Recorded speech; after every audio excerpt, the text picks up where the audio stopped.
Bienvenidas y bienvenidos a Gente de Opiniones. Hoy es lunes 7 de mayo. Estamos saludando a los integrantes de la Fuerza Armada, los soldados que en este momento están llevando toda su energía, todo su esfuerzo en el oriente del país que fue azotado por este enjambre sísmico y se encuentran, pues, por supuesto, dentro del Sistema Nacional de Protección Civil, brindando toda la colaboración que como Fuerza Armada, después de los acuerdos de paz, dedicada a la ciudadanía. Así que les mandamos un abrazo en su día. Igualmente a la población del Oriente, específicamente en los departamentos de La Unión, de San Miguel, que han sido afectados por estos movimientos telúricos que desde el fin de semana ocurren. Pues esperamos que impere la calma, que la naturaleza no se siga moviendo tanto y que llegue toda la ayuda gubernamental necesaria. Este día hemos querido invitar a la embajadora de Nicaragua, Hilda Bolt, a quien le damos la más cordial bienvenida. Bienvenida, Hilda, buenas noches. Muchas gracias, María Teresa. Muy buenas noches. La teleaudiencia de Gente Ve Opiniones. Y gracias por darnos este espacio en esta coyuntura tan importante en Nicaragua. Y también quería mandarle un mensaje de solidaridad a estos dos municipios en Oriente que vi desde anoche que habían sufrido y tenían bastantes afectaciones y están en albergues y están buscando también la cooperación. Claro que sí. Sí, está una emergencia en Chirilagua, en Intipucá, precisamente por esto. Bueno, hemos tenido infinidad de información de los grandes medios de comunicación transnacionales y de todo tipo en El Salvador sobre la situación coyuntural que se ha presentado en Nicaragua. Recientemente ustedes pudieron ver también en los diferentes periódicos una masiva manifestación de apoyo al mandatario nicaragüense Daniel Ortega, quien se comprometió a que la violencia no vuelva a instalarse en ese país hermano y reiteró este camino del diálogo que se está buscando como uno de los principales objetivos del gobierno. Quisiéramos ver las declaraciones del mandatario y a partir de ahí hacer, por supuesto, un análisis más amplio de lo que está ocurriendo en ese hermano país. Y la seguridad de los nicaragüenses, que tienen que ver con la justicia en relación con estos hechos condenables que se han producido. Son situaciones que tienen que ser investigadas, están siendo investigadas.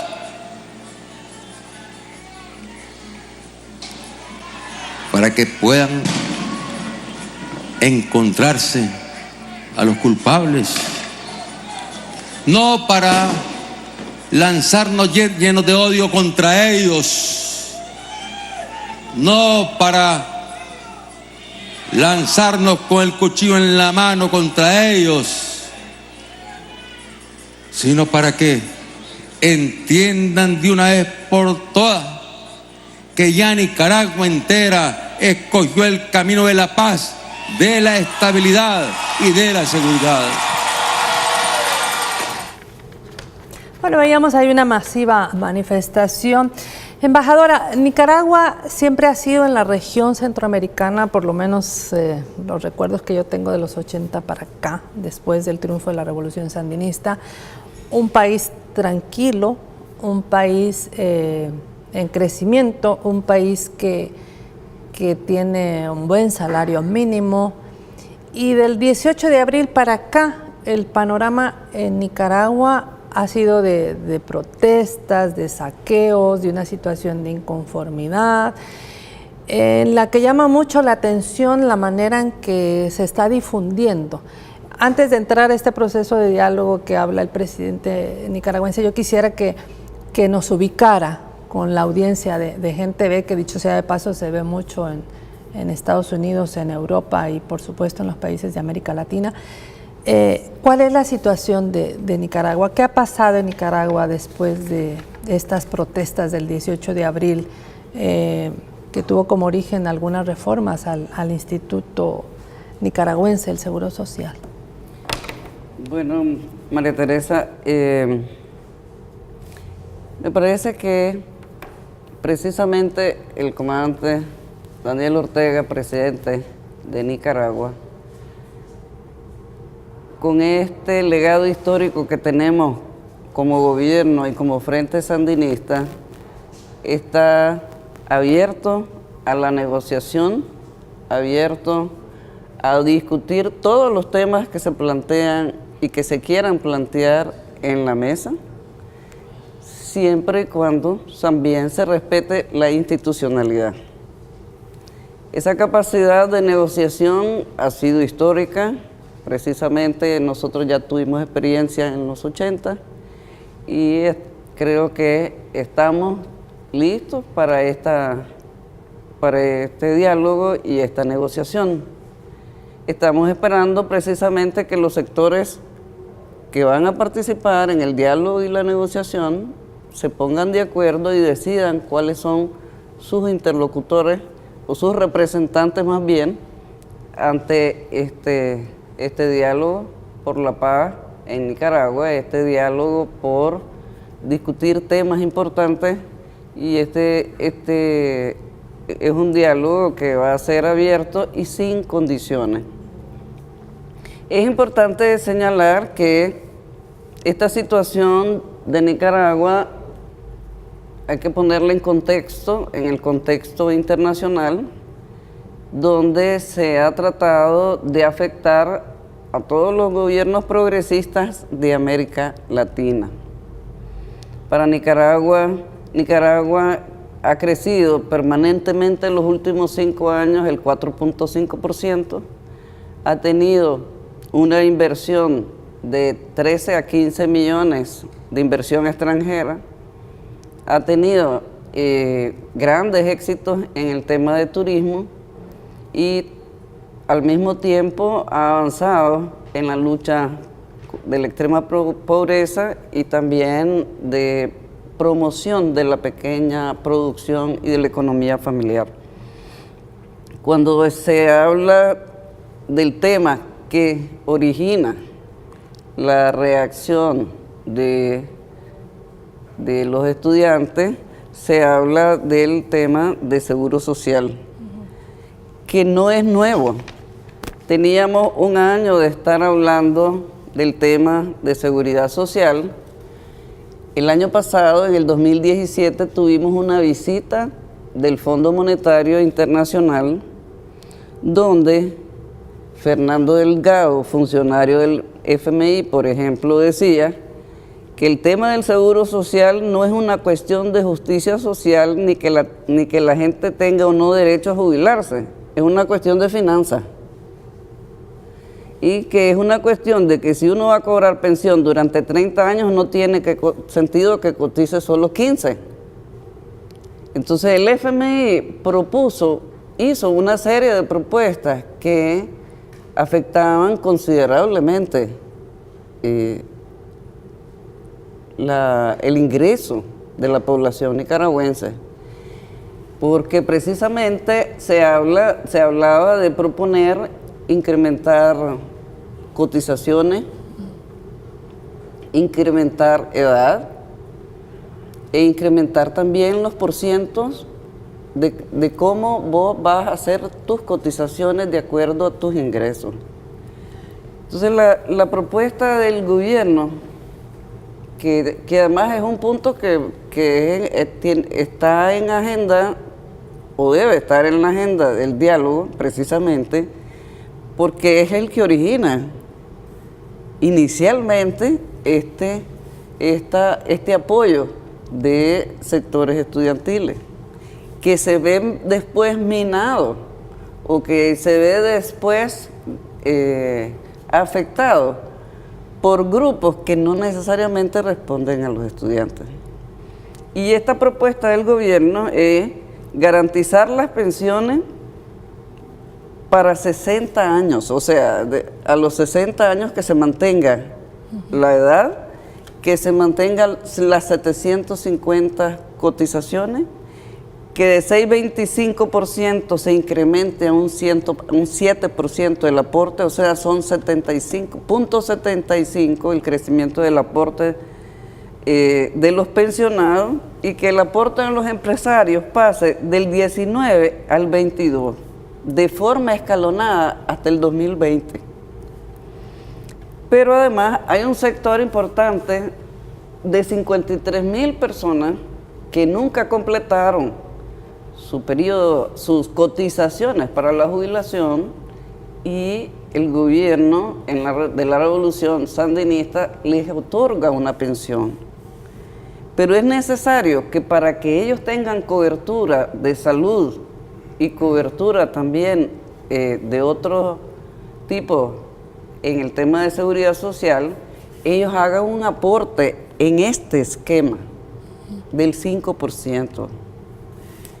Entonces, esa es la propuesta de gobierno, esa es la resolución que bajo decreto de ley se publica, y que obviamente después de estas acciones y de estas protestas de los diferentes sectores sociales en Nicaragua, el comandante Ortega, presidente, lo retira.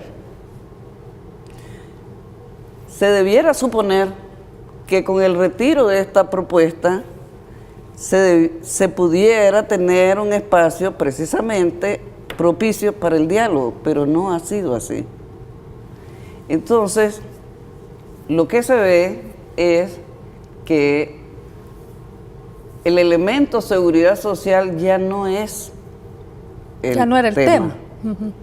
Y ya no fue el tema en las actividades de protesta, porque ya hubieron otros intereses.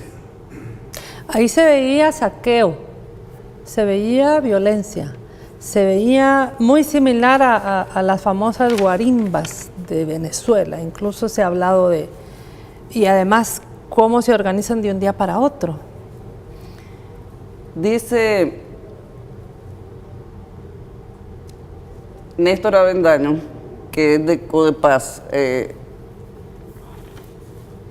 precisamente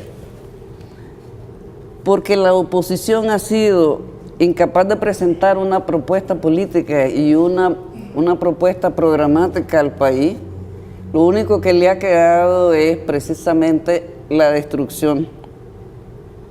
Y eso, con eso minó y contaminó la demanda de los estudiantes de apoyo al seguro social. Y eso ha generado una serie de reacciones que ya involucraron a otros sectores. Pero además, en esta... Porque la empresa privada también es directamente afectada por un saqueo que de dónde le viene, ¿verdad? Ellos dicen que tienen que defender, y obviamente la seguridad pública está para eso, para controlar, para poner orden, digamos.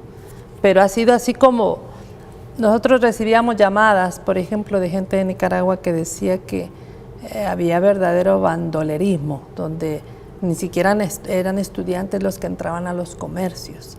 Pero los medios de comunicación lo que nos presentan es como la cara de la represión, la cara de la fuerza, todo este tema donde ha habido incluso personas fallecidas.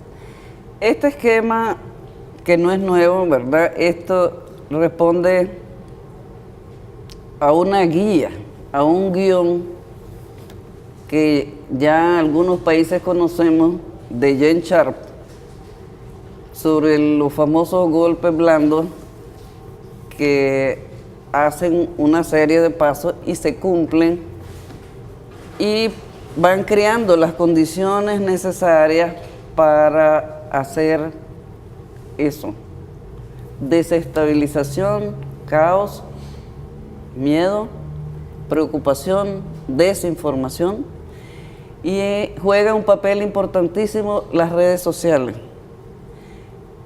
En Nicaragua no habíamos experimentado el tema de cómo las redes sociales hacen precisamente crear tanta desestabilización, tanta desinformación, ya no, de un municipio a otro no se sabía qué pasaba. Y tal vez el otro municipio estaba en calma, pero la desinformación era tal, y eso es lo que se ha recibido aquí. Mucha desinformación, mucha falsificación de datos y de hechos. Creo que lo más importante ahora es que decir, 1, estamos recuperando la calma. 2, estamos recuperando que nuestra movilización y organización popular se ponga a la disposición de atender todos los municipios y todos los barrios para responder a esta situación. La otra cosa importante es que hemos dicho que solo los comunicados de gobierno son los que deben ser atendidos, o las comunicaciones oficiales. Claro. Y así va a ser el diálogo. No puede haber ninguna comunicación a través de redes sociales, porque precisamente esto ha generado es caótico, totalmente caótico con el tema de la información. Así que me parece que en esta situación también el presidente Daniel Ortega ha dicho que vamos a una investigación, ya lo escuchamos en su intervención, y creo que es importante. Y en este tema quiero decir que es importante informar que nosotros no hemos impedido la entrada de la Comisión Interamericana de Derechos Humanos.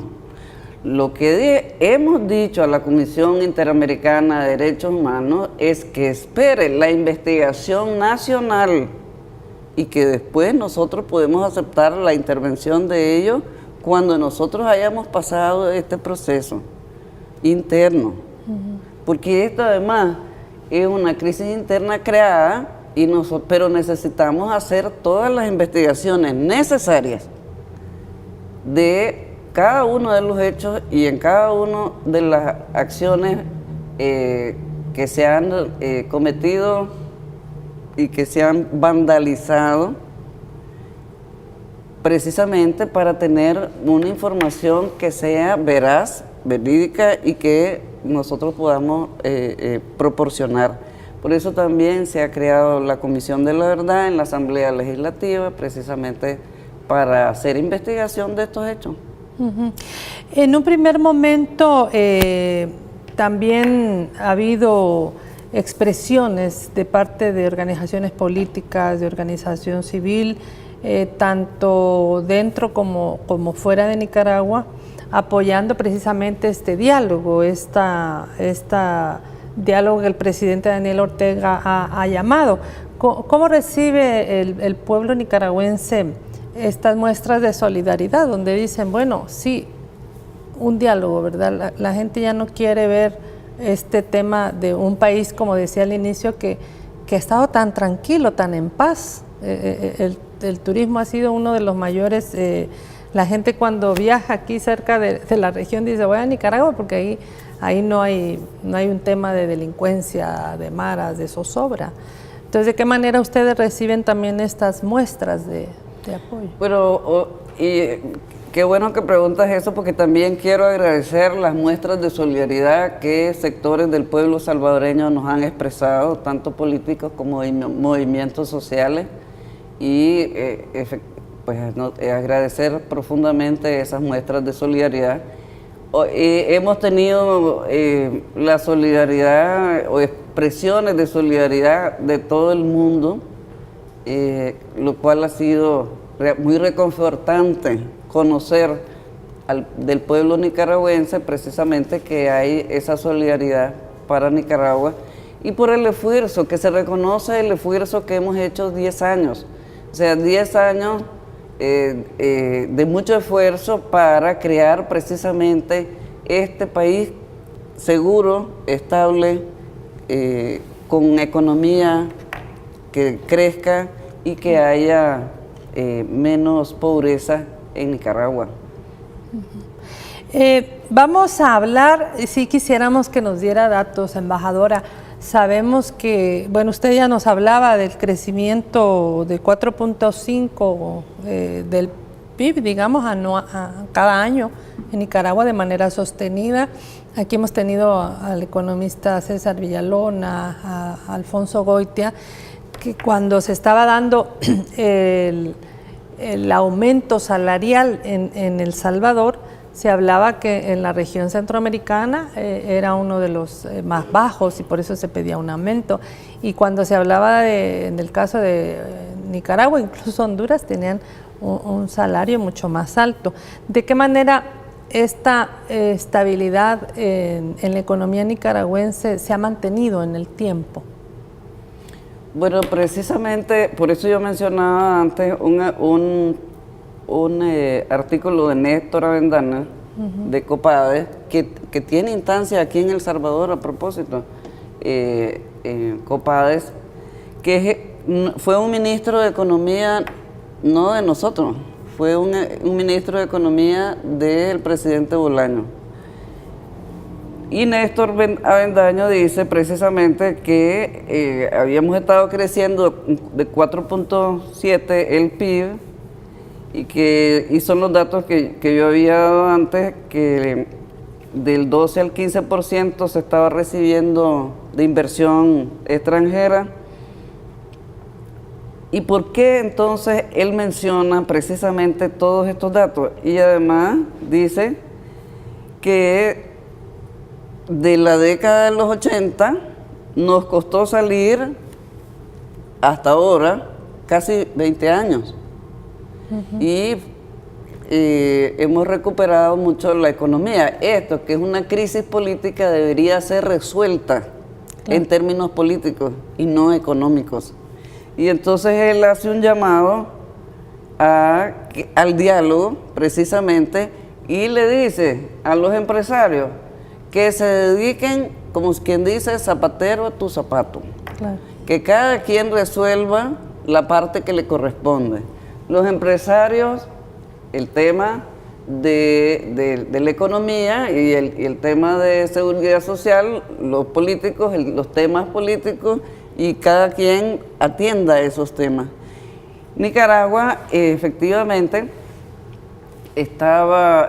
pues teníamos y tenemos una seguridad importantísima que ha sido afectada estos días, pero Nicaragua ha sido considerada el país más seguro de la región y ha tenido altos niveles de crecimiento en economía familiar, en producción. Hemos incrementado granos básicos, la carne, etcétera, ¿no? Y tenemos una mayor fluidez incluso de comercio con El Salvador en algunos rubros.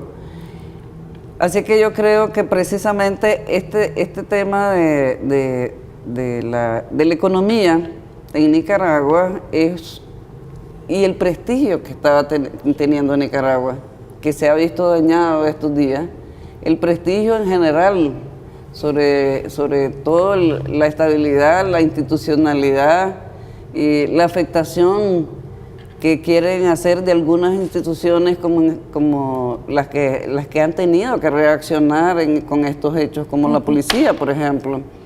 Entonces creo que efectivamente la investigación tiene que ser seria, precisamente para restaurar la credibilidad de nuestras instituciones, porque para nosotros la Policía Nacional tiene mucho respeto y mucho en su accionar. Muy bien, vamos a ir a la primera pausa. Juan Arévalo, Tony Alejandro, Vilma Catalán, Julio Aguilar envían saludos para el programa, para la embajadora. Ya regresamos, no nos cambien.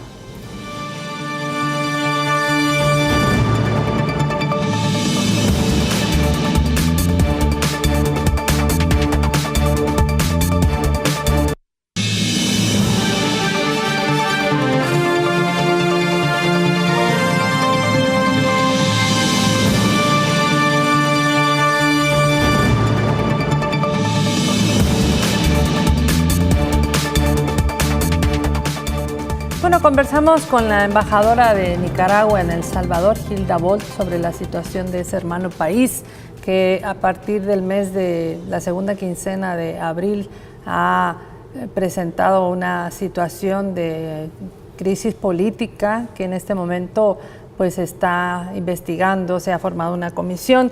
De hecho, la Asamblea Nacional de Nicaragua ha nombrado y ratificado este pasado domingo a las personas que van a integrar esta Comisión de la Verdad, Justicia y Paz, se llama, que se va a encargar precisamente de investigar los hechos violentos que se registran desde mediados de abril pasado, como decía, y quisiéramos ver a continuación las declaraciones de Gustavo Porras, él es presidente de la Asamblea Nacional Nicaragüense, sobre este tema.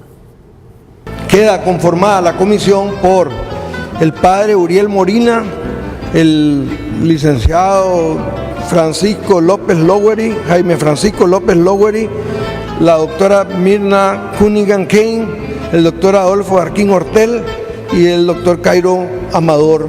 Esta sería la comisión que trabajaría en el proceso de 3 meses para presentar los resultados. Esta comisión estaría funcionando fuera de la Asamblea Nacional. Nosotros solo le damos origen y creamos e integramos a esta comisión. En manos de ustedes queda la Comisión de la Verdad, la Justicia y Paz, y queremos transmitirles que están totalmente libres de hacer las averiguaciones que corresponden. Quedan juramentados. Gracias. Embajadora, veíamos ahí un sacerdote, la doctora Mirna Cunningham, un vicerrector de la Universidad Nacional Autónoma de Nicaragua, la UNAM de Managua, un subprocurador de Derechos Humanos, Adolfo José Jarquín, y un académico, Cairo Amador. Supongo que esta conformación, digamos, de diferentes ámbitos, diferentes profesiones, también servirá como para acercar o escuchar a la población de alguna manera que se ha visto afectada por esta situación de Nicaragua. Sí, bueno, también la doctora Mirna Cunningham es del sector académico, pero también en varios de ellos de luchas sociales están vinculados con derechos humanos. O sea, es una buena representación de comisión y precisamente que tiene que ver con diferentes sectores. Me parece que es una iniciativa importante que el gobierno tomó y propuso en la Asamblea, y creo que es propicia también para generar que la información de los diferentes sectores que sea bien canalizada, documentada, que permita hacer todo este proceso ordenado. Porque yo creo que todos queremos conocer exactamente las responsabilidades de cada quien. Y esta comisión tiene en mucho un papel importante que jugar en estas investigaciones.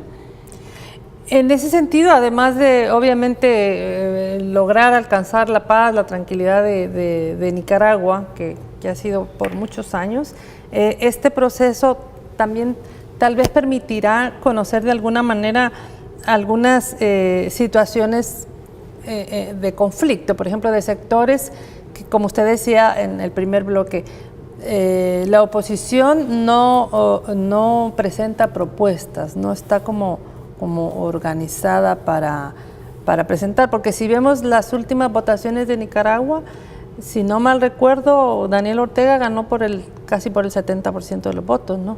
¿Es así? Así es. ¿Sí? El tema es que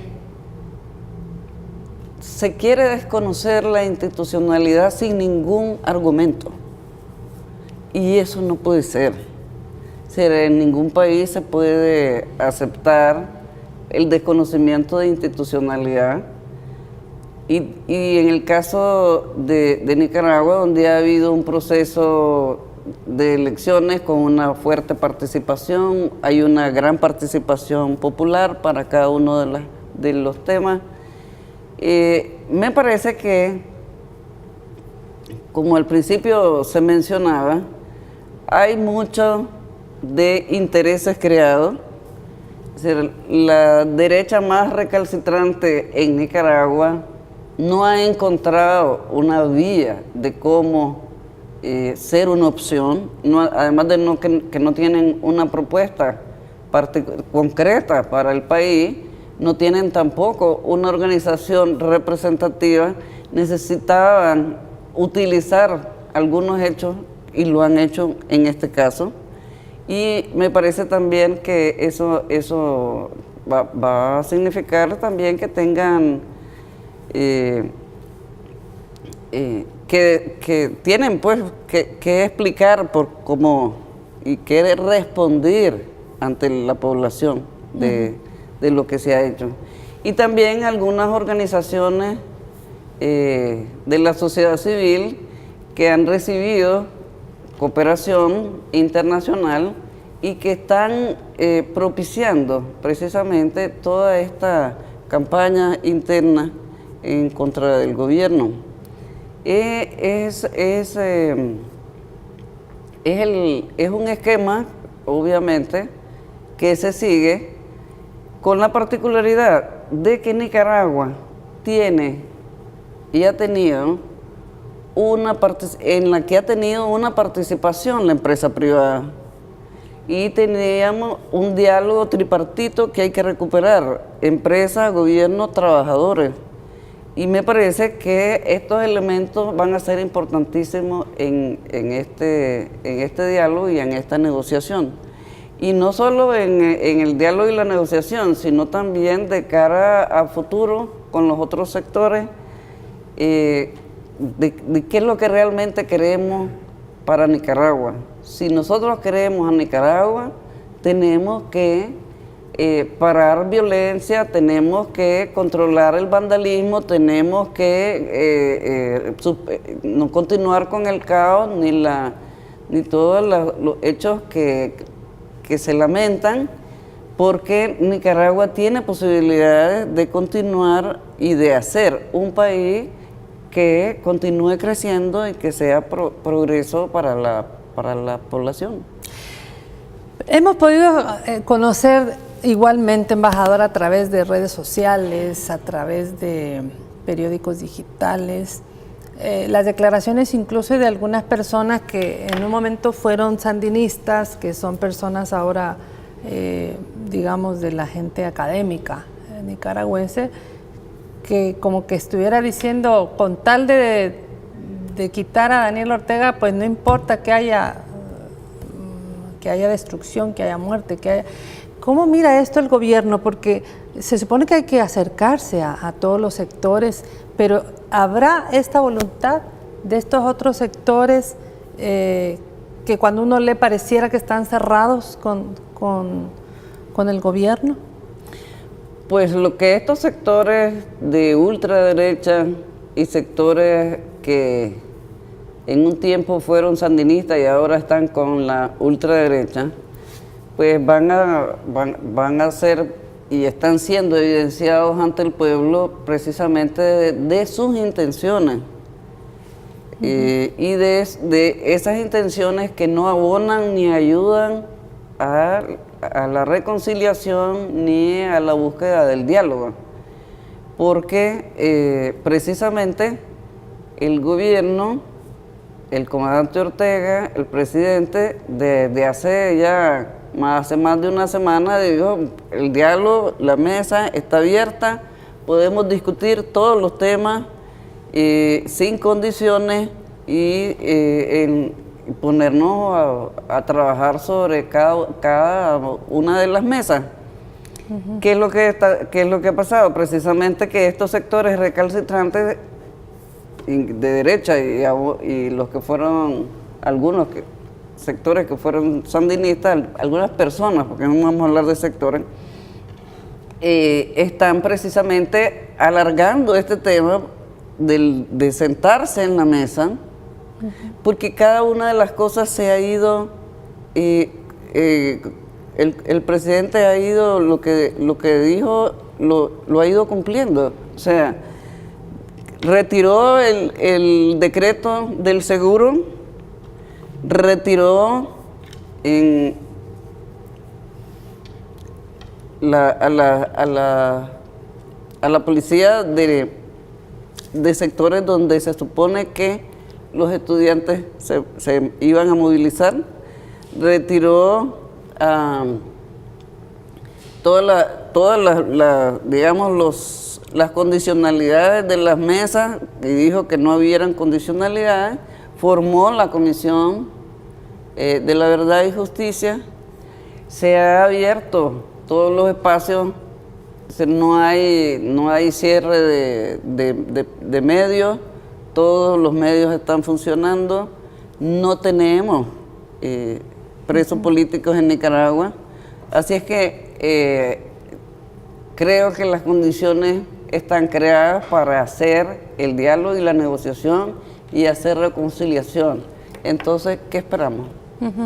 Voy a ir a la segunda y última pausa. Al volver quisiera que habláramos también de cuáles son, por supuesto que además de la Comisión de la Verdad que se ha formado y las expectativas que se tiene por parte del gobierno, ¿cuáles son esos otros avances que probablemente la población salvadoreña y también en el resto del mundo no siempre se conocen?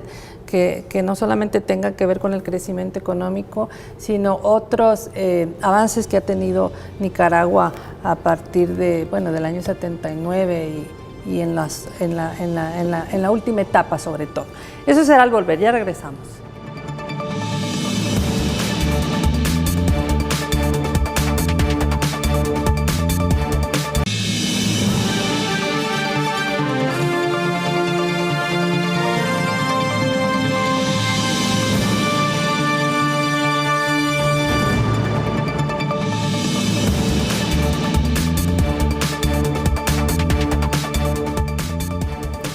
Bueno, justo dentro de siempre que hay avances en algo, obviamente también hay retos, ¿verdad?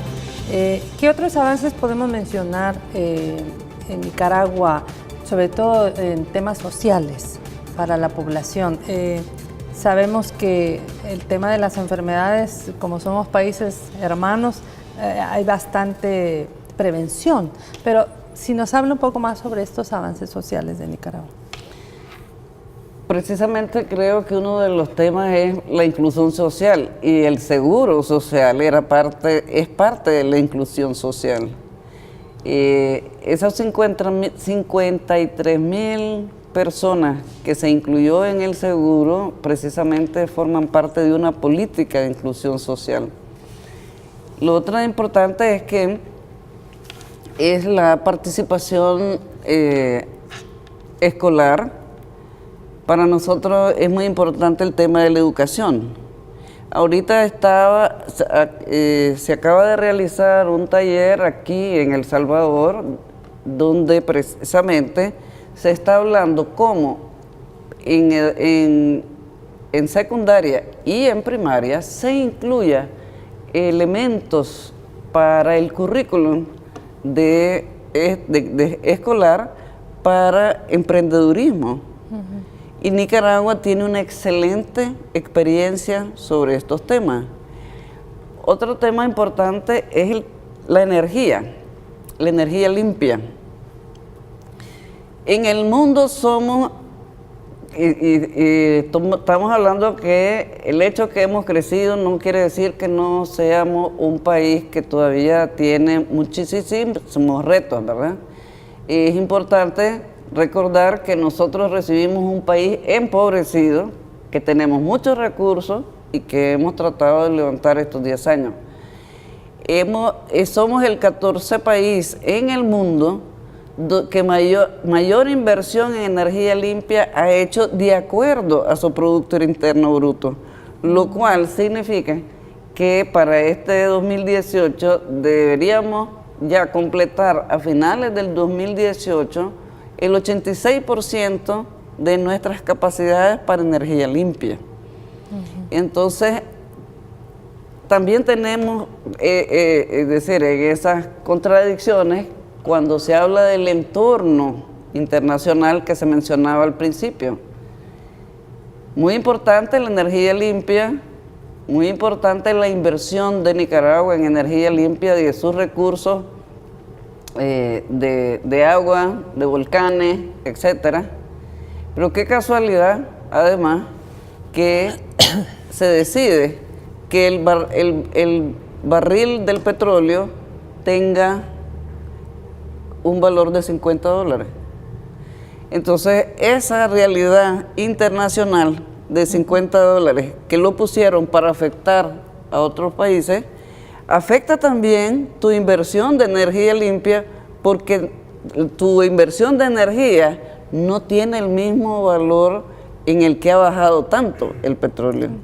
Entonces, estas son las cosas que en economía siempre es un proceso que hay que explicarlo y bien para que cada uno entienda por qué algunas cosas se hacen, por qué otras no se hacen, por qué es el tiempo para esto.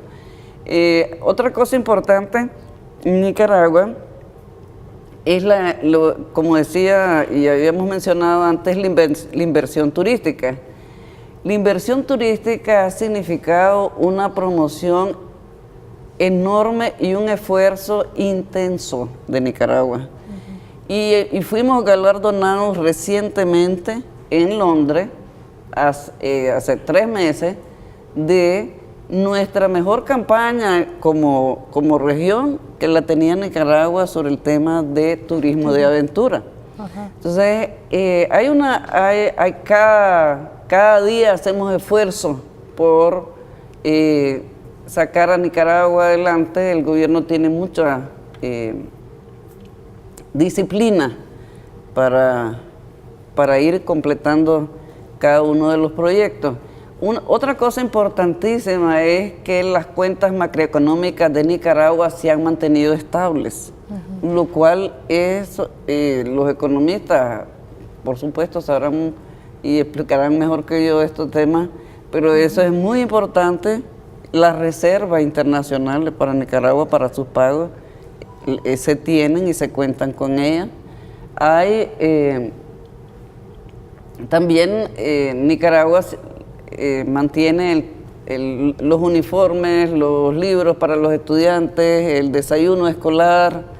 Esas cosas son importantes porque precisamente ayudan y estimulan a los niños a vincularse con la escuela, a tener también una mayor preocupación. Ha habido una cantidad muy grande de remodelación de escuelas en los municipios más alejados de Managua.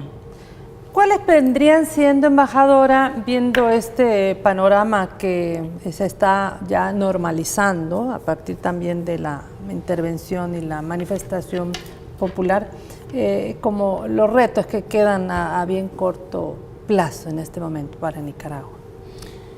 En primer lugar, pedirle al pueblo salvadoreño que no haga eco de las redes sociales. El trabajo de las redes sociales ha sido de desinformación y solo de promoción de noticias falsas. Es importante que también decir que el reto en estos momentos es instalar el diálogo para llegar y hablar y discutir los temas, hacer negociación. Nosotros estamos dispuestos a la negociación y al diálogo. Hemos trabajado en esto históricamente y tenemos mucha capacidad para hacerlo. Pero también tenemos que ver las voluntades de los otros sectores. Y eso es un reto importante, el lograr la estabilidad del país y recuperar la imagen que ha sido dañada en estos días. Es un reto, pero los nicaragüenses lo vamos a lograr. Tenemos mucho amor por Nicaragua, mucho amor por la paz. Nosotros pasamos 10 años con una intervención conocemos sobre estas situaciones y estamos seguros que con el presidente Daniel Ortega vamos a salir adelante y con la participación de los sectores y de nuestras organizaciones populares, de nuestros movimientos sociales, de la participación de todos los sectores que estén a bien de hacer esta construcción que sea productiva. ¿De qué manera el liderazgo hay un liderazgo eclesial, en este caso el cardenal Leopoldo Brenes, un hombre muy dedicado a la vida más religiosa que al ámbito político, obviamente, también puede como contribuir a este tema de la paz y de lograr estabilidad a corto plazo en Nicaragua? No solo puede, ha estado contribuyendo, el Monseñor Leopoldo Brenes ha estado contribuyendo a este proceso y la Iglesia Católica ha estado dispuesta a servir de mediadora en este diálogo y confiamos precisamente porque ellos van a ser testigos y propiciadores de la negociación y de que los diferentes sectores estén representados. Así que la Iglesia Católica con Monseñor Leopoldo Brenes ha jugado particularmente Monseñor Brenes ha jugado un papel importante y estoy segura de que va a seguir jugándolo en este próximo periodo. Igualmente, embajadora, en ningún país la gente quiere caos, ni quiere violencia, ni quiere muertes, ni quiere nada de eso. ¿De qué manera también la juventud, los sectores juveniles, digamos, que de alguna manera han vivido en paz, estos jóvenes de 10, 15, 20 años han vivido en paz, de qué manera también pueden contribuir a que se normalice la situación y de que no haya sectores interesados utilizando también al estudiantado en generar caos? ¿De qué manera la juventud puede también responder? Bueno, a ver, yo puedo entender perfectamente porque en Nicaragua decimos que estamos todos los jóvenes de juventud acumulada en las diferentes tareas de gobierno, de producción o de lo que sea. Los jóvenes por sí, por ser jóvenes, tienen una reacción a la autoridad o de crítica y es lo normal y lo natural. Pero me parece que los jóvenes en este momento tienen también que darse cuenta de que la demanda es mayor en su participación para crear un país en paz. Y tienen que tener y hablar entre ellos y coordinarse la madurez para aportar, porque de eso se trata, de aportar sus inteligencias, sus esfuerzos, sus energías en que se construya una reconciliación y que se haga un diálogo que permita un avance con perspectiva. Y me parece que los jóvenes pueden hacerlo, lo han estado haciendo en Nicaragua. Es decir, nosotros no pudiéramos hacer muchos proyectos sin la participación de los jóvenes, en el sentido de que ellos son los que hacen las actividades y participan con las organizaciones populares y el cumplimiento de las tareas que se desarrollan en Nicaragua. Pero ahora también tienen esa tarea que es precisamente aportar a la paz, aportar a la normalización, a la estabilización y que realmente se vea que son una intelectualidad que está buscando precisamente cómo sacar al país adelante. Y precisamente los jóvenes tienen que hacer ese papel, ese es una parte de sus tareas, sacar al país adelante. No queremos que ocurra en Nicaragua lo que ha ocurrido en Brasil, lo que ha ocurrido en Argentina, lo que ha ocurrido en Honduras, lo que ha ocurrido en nuestra América Latina. Entonces esperamos que prospere esta comisión, esta formación de personalidades en esta Comisión de la Verdad, Justicia y Paz, embajador. Y pues simplemente le dejamos el último mensaje para la teleaudiencia de Gente Ve. Bueno, a la teleaudiencia de Gente Ve les pedimos esperar el proceso, apoyar el proceso de paz y de diálogo, estar convencidos de que sí vamos a hacer un proceso inclusivo, que somos los más interesados en hacer la investigación necesaria para informar sobre qué es lo que pasó en algunas acciones tan lamentables que se dieron en este proceso. Y no solo es el tema de la Comisión de la Verdad y Justicia, va también la Fiscalía, tiene funciones que hacer y ya se prepara para hacer investigaciones. La misma Policía Nacional tiene que hacer su propia investigación. Claro. O sea, hay varias instancias y me parece importante que tengamos confianza en el proceso que se va a seguir, claro, en el diálogo que se va a sostener y que esperamos que se inicie pronto, que los sectores se pongan de acuerdo en sus representaciones para que lo más pronto posible podamos sentarnos precisamente a ver todos los temas que se quieran y que el gobierno está abierto a hacerlo. Bueno, pues deseamos la mayor de las suertes y que queremos ver otra vez a esta Nicaragua segura, ¿verdad? Y próspera. Así que... Y vamos a seguir. Así es. Bueno, muchísimas gracias por su presencia el día de mañana a las 7 de la mañana. Si usted llegó tarde hoy puede volver a ver la entrevista y a las 7 de la noche le invitamos a una nueva siempre aquí en Gente Ve Opiniones. Gracias por sintonizarnos.